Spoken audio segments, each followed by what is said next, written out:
To talk about the history of the Youth Fund, we really have to begin in 2016. At the time, City Council President Bernard Jack Young, he actually created what we now understand as the Youth Fund by first off presenting to the City Council legislation that created a non-lapsing fund that took 3% of Baltimore City taxpayer dollars, property tax dollars, and put into a fund specifically for children and youth.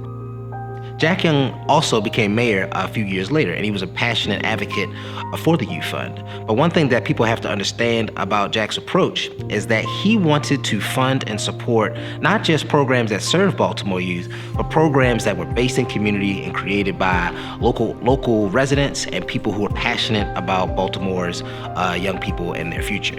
And so in 2016 is when he created that legislation to go through City Council. And at the very beginning, there was this back and forth between him and the mayor at the time about how do we set this up and how do we create this fund.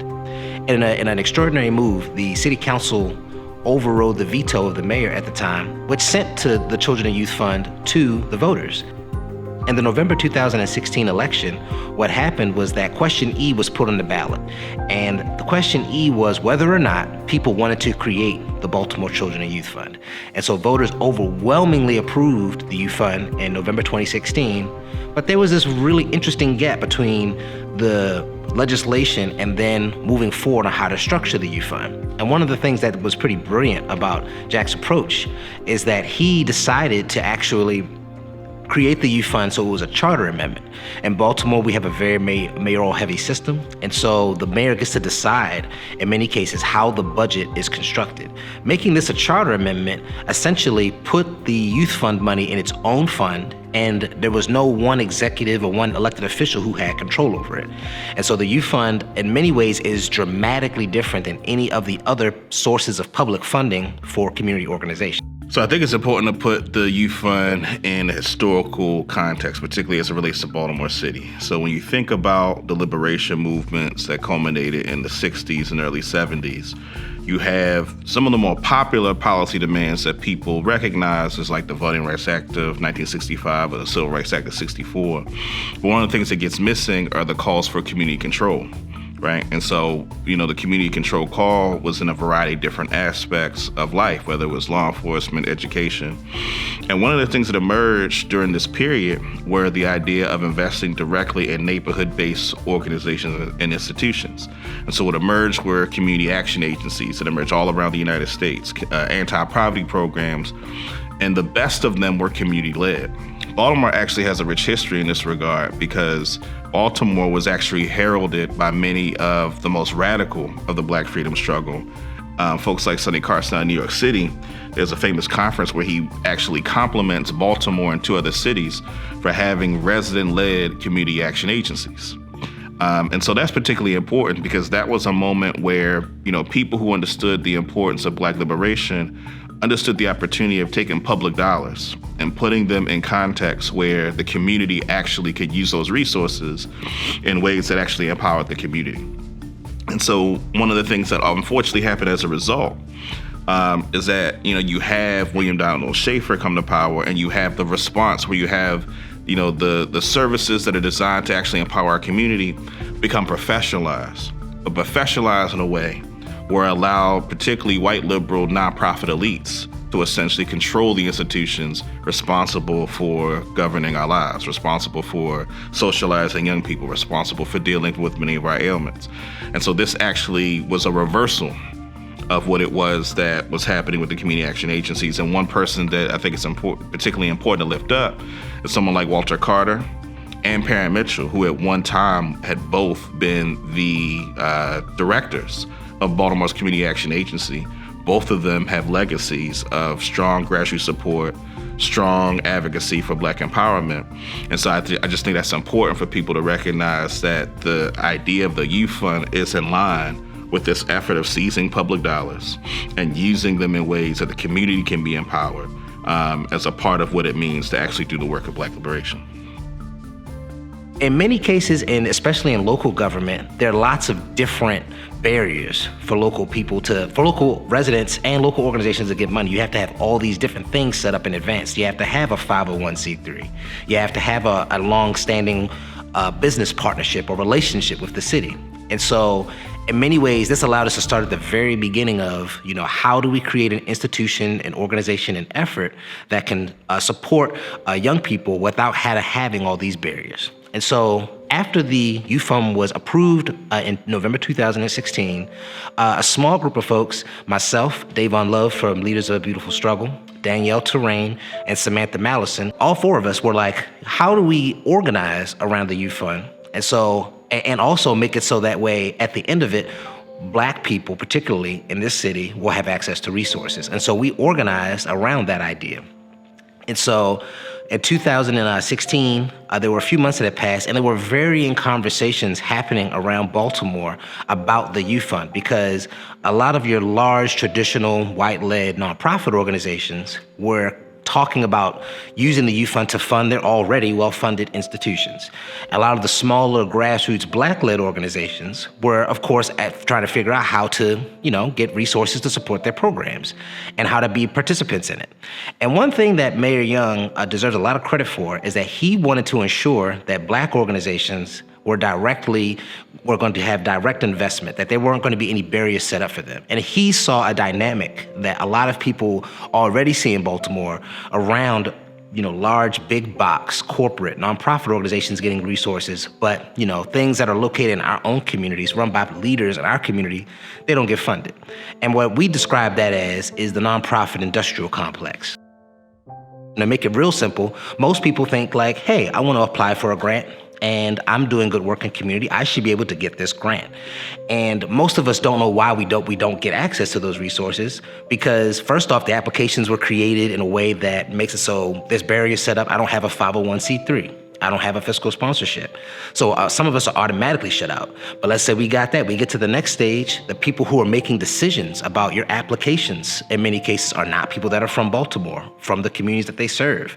And so there you have people analyzing Baltimore programs who are not from Baltimore or don't have that cultural context. And in many cases, what we see happen is that you see big organizations get lots of money, and it keeps happening every year. So in many cases, what the nonprofit industrial complex is describing is that dynamic, the dynamic of how come these large organizations always get resources and the small ones that are led by, particularly by people of color and Black people, are not getting funded. I've been involved in the work broadly for about 22, 23 years, starting as a teacher, an advocate for equitable community development, and then a lawyer and advisor focused on race equity.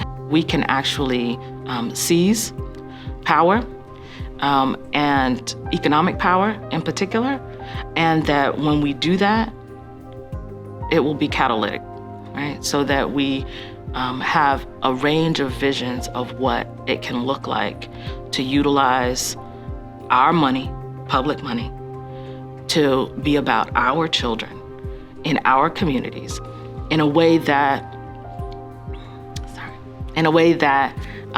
actually achieves dreams for our grandchildren.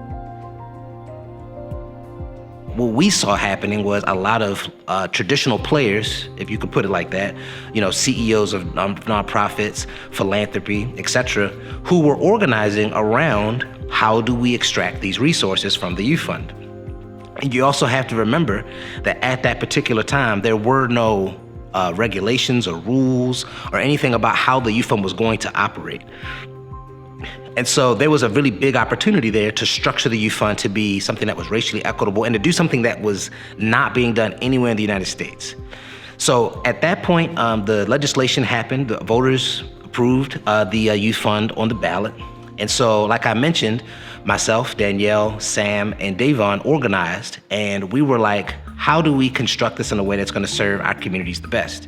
We have to remember that philanthropic institutions with their billions of dollars of investments or endowments are really only required to donate, right, to give out grants at 5% of what their endowments are making.